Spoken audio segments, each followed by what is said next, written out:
morning po mga kapatid. So, hindi po ako mag-preach, but it's such a very special day kasi meron po tayo as preacher. I think hindi nag-rest preacher, parang 2020 ata nag-preach siya si Pastor Winston back in Square. So, allow me to introduce first Pastor Winston Reyes. So, Pastor Winston graduated Bachelor of Science in Electronics and Communications Engineering in Pangasinan, Luzon, Maynila. Graduated also Masters of Divinity in Pastoral Studies at Asians Theological Seminary in Quezon City 2007. Pastor Winston also graduate of Doctor in Ministry at Surrey Theological Seminary in Kentucky, USA 2012. And sa ministry naman ni Pastor Winston, he was actually a church planter, senior pastor, formerly sa Victory Purview or no, ngayon po is Victory Novaliches na po, 2001 up to 2005. He was also a lead pastor in Victory Metro East 2009 up to 2015. And currently, curriculum developer din si Pastor Winston and faculty in Every Nation Leadership Institute from 2016 up to 2020. And then up to present, he is currently a curriculum developer and faculty at Trier School Theology 2021 up to this day.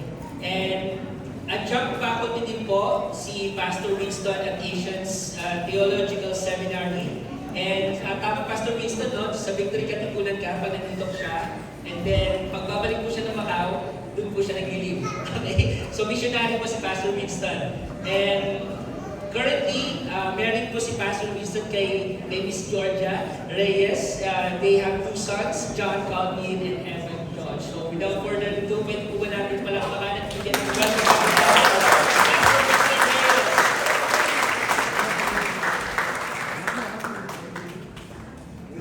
Good morning, Victorinos, young pastor.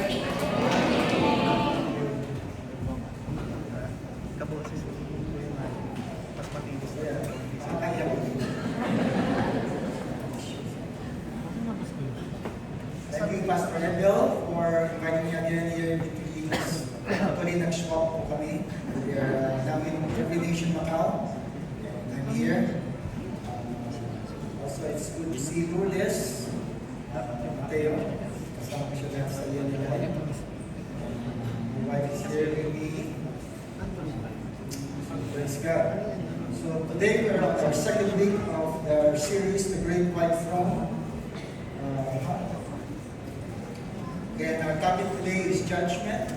John already has read a passage in Revelation 20. Let me just go through with this again. John saw a great white throne in heaven, and God was sitting on it, and I believe it was Jesus who is the judge this time. Then he saw that there are all people, great and small, everyone, they standing before God's judgment seat. The books were opened, the book of life, the sea gave up the dead, and that Hades, and people. And they were checking if your name is written in the Lamb's Book of Life. How many of you believe that your name is written in the Lamb's Book of Life? Have you seen the Book of Life already? Have you seen it? Nakita niyo ba? Not yet? Paano kung may nagdura ng pangalan niya? Nagdagbawas? No. It won't happen. Nothing can separate us from the love of God. And He who began a good work will finish it until the day of Christ. So, Revelation 20 unveils a breathtaking vision of God's ultimate plan for humanity and the universe. How many of you believe that God has a plan for this earth, for this universe? That God has a plan for your life. Okay? God has a destiny, plan, and purpose for each one of us. And we're so blessed here in Victory Lancaster. Just transferred to this facility how many months ago? 3 months? 4 months ago. Wow, it's a blessing. And we already have 4 services. Praise God. And so in this chapter, Revelation 20, how many of you here have read the book of Revelation already? Okay, so I encourage each one of us to read the book of Revelation. Don't be afraid to read this book. Okay, in fact, there's a blessing promised in Revelation 1:3. Blessed is he who hears, reads, and obeys the words of this book, Revelation 20. There's a blessing. Why? Because we will know God's plan and purpose for the future. Okay, and we will be able to align our lives according to God's plan. That's the benefit, that's the blessing. If you know what will happen in the future, you will know how to live your lives right now here on earth, and how we can align our lives according to God's will. So it's a battle between the forces of evil and the forces of righteousness. The kingdom of God is the kingdom of darkness. And we will see, we have an assurance that the kingdom of God will prevail. And we will be spending eternity with God forever and ever. But the great high throne, that's the end time scenario of what will happen. But the world presents a different scenario for the end times.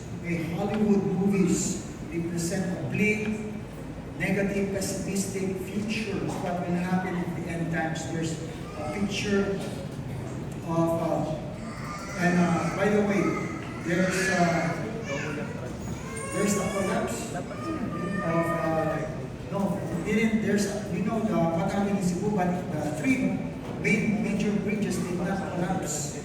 It survived the 6.9 magnitude earthquake. Marcelo Fernan Bridge, that vital link between Mactan and Mandaue, stood tall and undamaged. Whereas on the other hand, compared to the newly opened bridge in Isabela, collapsed after just an overloaded truck, just one dump truck, it collapsed. Because of poor design and use of substandard materials and corruption, for sure. Because of corruption. And because of that, there's a need for the justice of God. Why is divine judgment necessary? Okay? Because there's, the Hollywood movies present a different scenario, like 2012, like climate disasters, the global disasters. They present aliens coming to Earth. Okay, have you seen an alien? If you have seen an alien, a person who looks like an alien. Okay. Yeah. And then there are zombies. Yeah. Some people were afraid to get the vaccine because they thought it will turn them into zombies. So some waited, but nothing happened. So it's safe. Then there's Left Behind, Antichrist. Okay, this is a pessimistic, negative view of end times, Left Behind. And then AI, Skynet, Terminator. Okay, how many of you are using ChatGPT in your assignments? Okay, in the end times, the machines will turn against humans. That's what they're presenting. There's a breakdown of society according to these movies. And also pandemics. Okay. That's what will happen. But why is divine judgment necessary? Okay, there's a necessity of divine judgment because there is injustice in this world. Do you agree? There's evil, corruption, and many times the rich go scot-free while the poor remain behind jail bars. And the rich and powerful, they buy their way to justice, they are acquitted in the courts.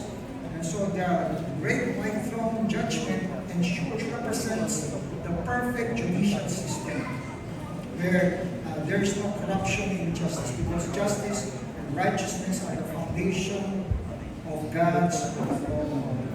So we can see that in the end, there will be divine justice.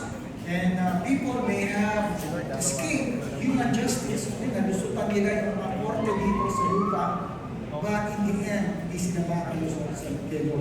Okay, because God sees and knows all things. And just a review, in the book of Revelation was written by John the Apostle, during the first century, and he wrote it in the Greek island of Patmos. That's in the Aegean Sea, in the Mediterranean Sea, Europe. Just this April, this year, April 2025, me and my wife were privileged to join a group tour in Turkey and Greece because a travel agency asked me to give the devotions for Bible study for the 7 churches in Asia Minor. And so we were there in the island of Patmos. So this is our tour guide. There's a Greek Orthodox priest, and the tour guide was showing us this is a monastery, this is the cave where John supposedly wrote the book of Revelation, that red cloth there. And that's where he knelt, prayed, and wrote the book. So that's the story. And okay, there's a Jedi who left. Who stayed in Patmos. Do you recognize that in Star Wars? Jedi in Patmos. So John wrote the 7 churches in Asia Minor. Okay, they were undergoing severe persecution. They were persecuted. They were being arrested, jailed, and Bibles confiscated. Churches being burned. They were thrown into the arena, Coliseum. Okay, and we were there. Also visited churches. That's in Cappadocia. Persecuted Christians. Also being in some of the churches they are restoring, like Ephesus, Smyrna, Pergamum, and Laodicea. So that's our tour. Restoration of the church, regional churches in Asia Minor. So the question is, how will God render His judgment?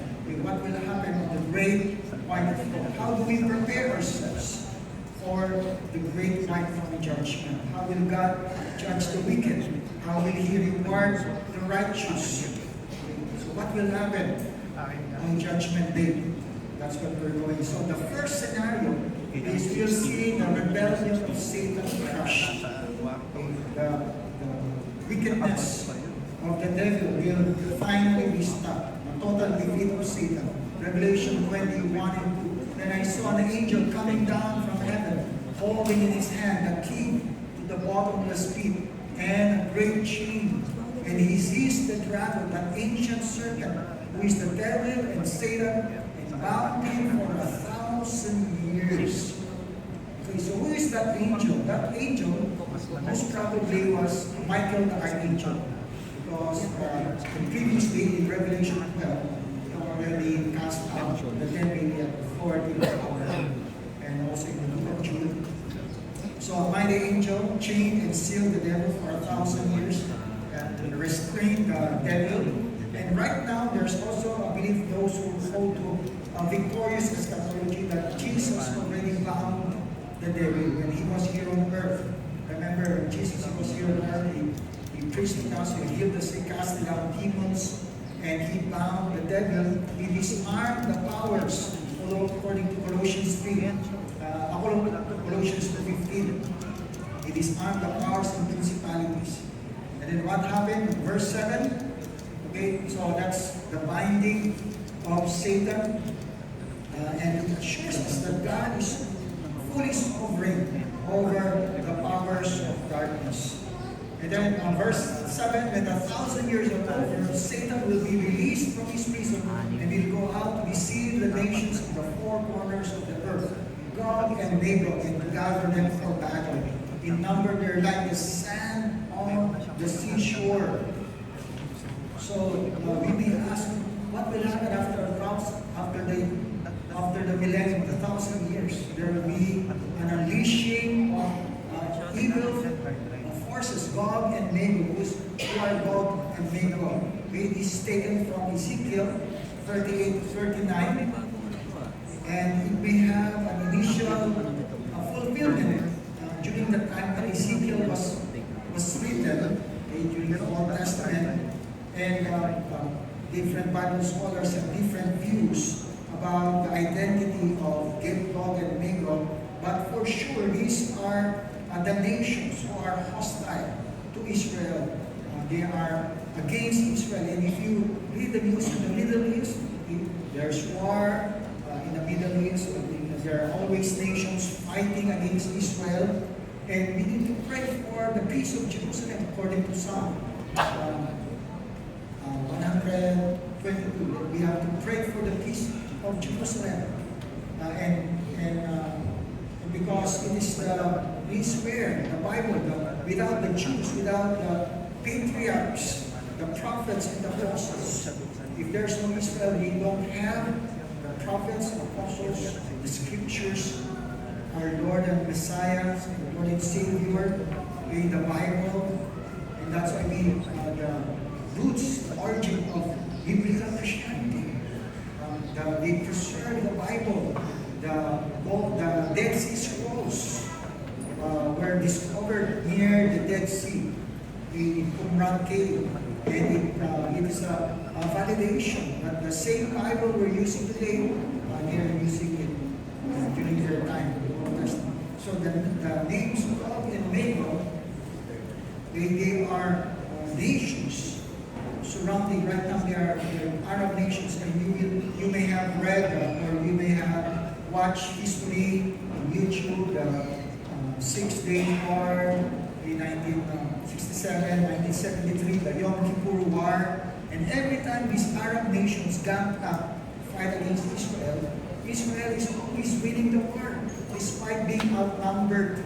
Okay, because God is fighting for His chosen people.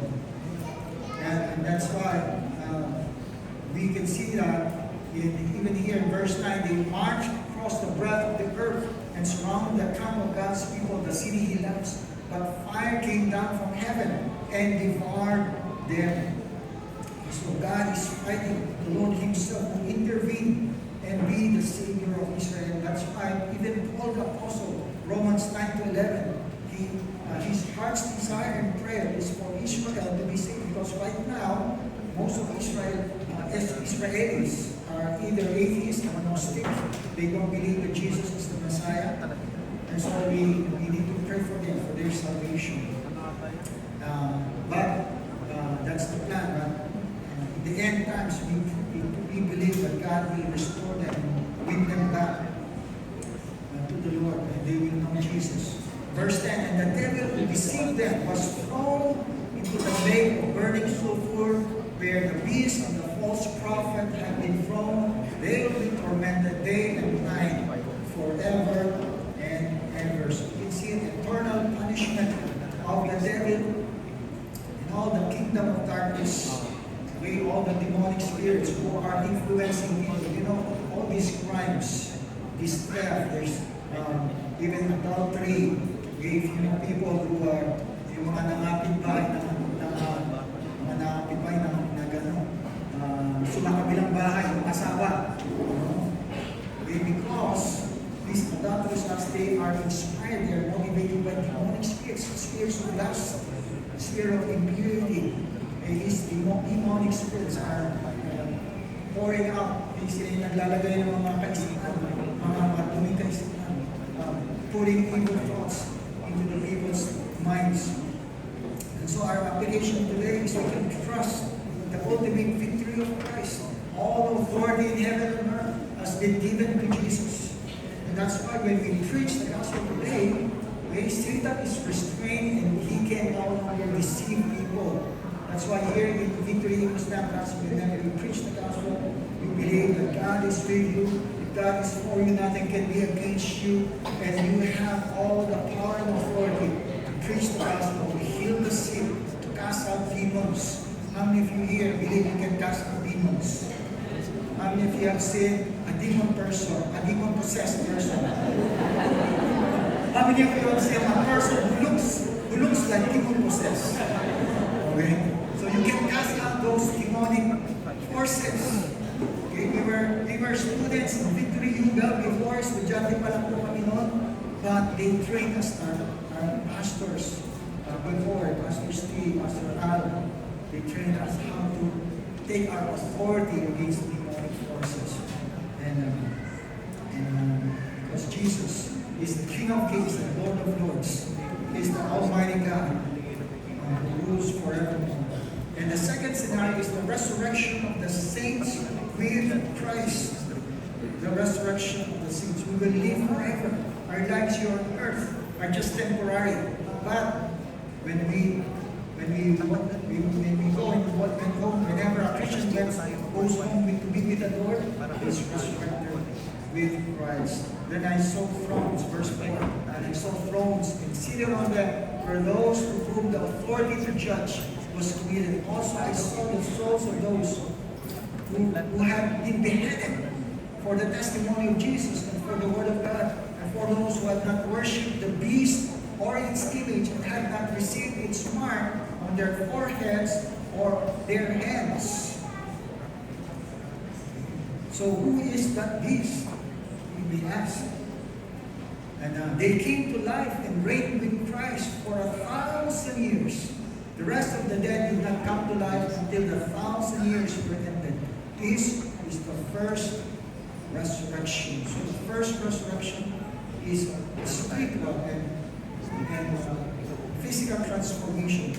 And we will experience because we belong to Christ.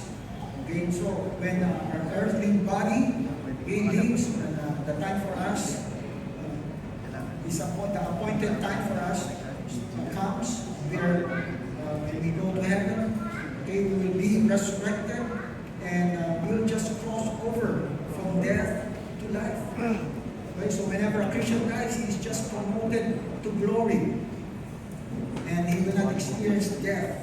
And it also says here that we will reign with Christ for 1,000 years. There's a universal justice, peace, and righteousness. Now, John sees the thrones for those who have been granted authority to judge. They are the souls of the martyred saints. You know, during the first century, during the time of Emperor Nero Caesar, he was planning to build a new section of Rome. Okay, he plans to call it Neropolis.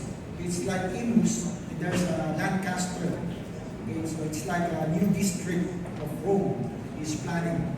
So because of that, he burned a large section of the city, and he was looking for the scapegoat. Kung sino yung mapagbubunto na ng sisi. Sino yung mapagbabalingan ng sisi. And so he blamed the Christians for the great fire from AD 64. Because of that, Christians were made torches during the night. Sila pa yung ginawang poste ng Meralco. Sinunog ng buhay.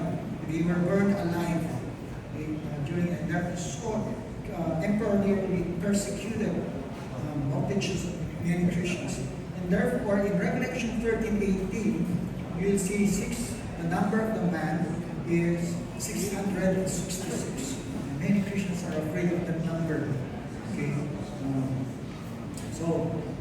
that's why the first fulfillment of this passage, many Bible theologians point to Emperor Nero because it's a code, it's a gematria, a number system where the letters of the name have a numerical equivalent. And the name of Nero Caesar in Hebrew total 666. The Latin version without letter N, okay, it's 616. And if you have your NIV or you have your Bibles, there's a footnote there. Revelation 13:18. Some manuscripts say 616. Okay, so both numbers point to the numerical equivalent of the names Nero and Caesar. Okay, the letters in Hebrew. Okay, so this Emperor Nero, and also the Emperor Domitian persecuted Christians during the first century. But what will happen? Verse 6, blessed and holy is the one who shares in the first resurrection. Over such, the second death has no power, but they will be priests of God and of Christ, and they will reign with him for 1,000 years. So these 1,000 years or millennium theologians have at least four views of this. Okay, there's a post-tribulational premillennialism, meaning Jesus Christ will come after the tribulation, and after the second coming, there's millennium and the last judgment. And then there's pre-tribulational, dispensational premillennialism. Okay, they believe there's a rapture and 7 years of tribulation, the second coming, and then millennium and last judgment. And the third is post-millennialism. Okay, post-millennialism, we're now in the church age, that yellow one, in the middle. There's a millennium. Okay, then the second coming, rapture and second coming, just one in the same event. And after that is the last judgment. Okay, and if you read Revelation, Matthew 24 to 25, you'll see the parables of Jesus, parable of the sheep and the goats, talents, 10 virgins. Okay, and immediately after the second coming, there's judgment. So I believe this view most really fits what the Bible says in Matthew 24, 25, and Revelation. There's a victorious eschatology. Amillennialism, that just means it's symbolic. 1,000 years is symbolic. Amil, meaning no literal millennium. Okay, so it's either pre-meal, post-meal, or amil, or you can be pro-meal. You can drink pro-meal while you're baby. So, you can see that in the Revelation there's a victorious view of eschatology and end times. The kingdom of the world has become the kingdom of our Lord and of His Christ, and He will reign forever and ever. Okay, that's the picture in Revelation. It's a victorious end time. Jesus is triumphant. And also in other verses in the Old and New Testament, all the ends of the earth, Psalm 22, all the ends of the earth will remember and turn to the Lord, and the families of the nations will bow down before Him. For dominion belongs to the Lord, and He rules over the nations. And this is the reason why we're sending missionaries to the nations of the world. And we want to thank you for sending your 10 days mission team from here, from East Lancaster to Macau, because Macau is the gateway to reach China. Okay, there's still religious freedom in Macau, and that's why we have to take advantage of that. And we are reaching Chinese students in Macau. So we believe that the Great Commission will be fulfilled in our generation. Okay, that's what Jesus commanded us to do, to make disciples. And God has given us, Jesus has made us as priests. Okay, to Him who loves us and has freed us from our sins by His blood, and has made us a kingdom, priests to His God and Father.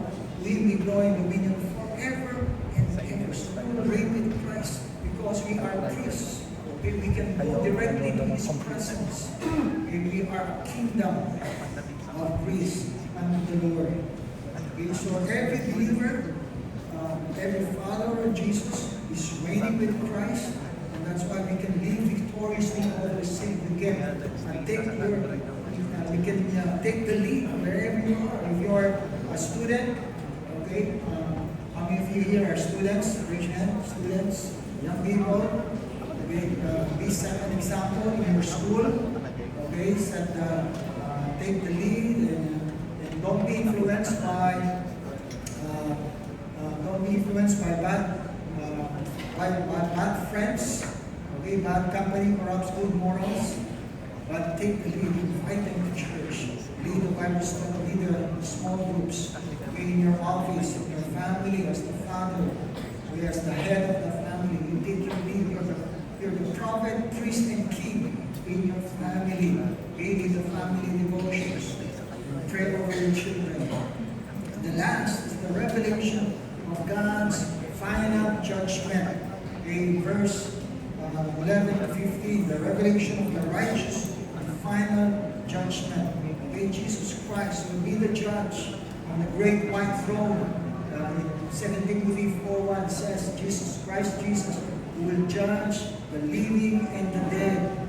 And also John 5:22, the Father judges no one but has entrusted all judgment to the Son. Why? Because God the Father has given him authority to judge because he is the Son of Man. Now, on Judgment Day, some people might protest, they might plead, it is unfair for you, a holy and righteous God, to judge us, sinful men, born with a sinful nature. Okay, it's unfair. But Jesus Christ came here, came down from heaven to earth. He lived as a man. He took the form of a man. He was tempted by the devil in the desert, in the wilderness, but he did not succumb. He did not yield to the temptation. He lived a holy life. He was sinless. And so, because of that, having lived and experienced all the aspects of human life, he is qualified. He is qualified as God and man to judge all of humanity. And John saw the dead, great and small, standing before the throne. The judgment seat is ultimate, inescapable judgment. The books were opened. These are the books of works, or the books of deeds. It's a record of everything you have done here on earth. Nothing is hidden. And it contains the names. The book of life also contains the names of those who have eternal life through faith in Christ. People are judged according to their works. Everything we have done, it's recorded there in heaven. And nothing is hidden from the all-knowing God. In fact, there's a verse. It says, every breath you take, every move you make, every step you take, every word you say, God is watching you. Oh, can you see? We belong to Him. Oh, my heart now sings with the joy you bring. You believe that? It's written. Is it written in the Bible? No, it's a song. Baptized. So this judgment, the great white throne is the judgment for those who are dead, spiritually dead, because they follow the devil when they're here on earth. They have no time for God. Kaya ayaw nilang punta sa Biblia, ayaw nilang punta ng small group. They don't have anything to do with Christianity. So everything will be opened. Lahat ng mga sekreto, lahat ng mga salin, ng mga politiko, all the anomalous things, all the hidden wealth, lahat ng mga nagde-denial, lahat ng mga in-denial na-expose. And there God will render judgment. There's the book of life. It's especially reserved for us, those who have believed in Christ. And this book holds the names of the names of those who are righteous. We will enter the New Jerusalem, the new heavens and new earth. In fact, New Jerusalem will come down from heaven to earth. That's what Jesus taught his disciples should pray, for God's kingdom and God's will to come here on earth as it is in heaven. So God will recreate, restore this earth, or He may create a new earth. And that's what it's our topic for next week. New heavens and new earth. Revelation 21. So the book of life and the book of deeds are both referred to in Revelation 20, and they remind us of the two poles of truth about the gospel. On the one hand, salvation is a free gift of God that is received through faith. This is how one's name comes to be inscribed in the Lamb's book of life. On the other hand, all persons, even Christians, will be held responsible for the deeds they have done in the body. Okay, so 2 Corinthians 5, all Christians will be rewarded in the judgment seat of Christ. Okay, when a Christian dies, he will be rewarded according to what he has done on earth. And what happened there, all people, great and small, were standing before the throne. They were judged according to what they have done. And we have read that. Okay? And there's death and Hades were thrown into the lake of fire. The lake of fire is second death. Okay, so there, at the final judgment, anyone whose name is not found written in the Lamb's Book of Life will be thrown, they will be cast to the lake of fire. And brothers and sisters, we have to warn people that hell is really, there's a place really called hell. Okay? Maybe most probably it's under the earth, because the inner core of the earth is so hot. There are many people who have experienced near-death experiences. They died for a while, for a few minutes, and they were taken by angels to heaven and hell. We don't have time for that, but read their stories for that. So at the final judgment, we have to warn people. If your name is not written in the Lamb's Book of Life, there's hell, there's no purgatory, there's no in-between. Wala pong purgatorio. Okay? Kasi dito pa lang sa lupa, pwede na tayo mag-purga ng bulate. There's no more purgatory. Compantine or ivermectin. Ang pandemic, ivermectin. Walang sin.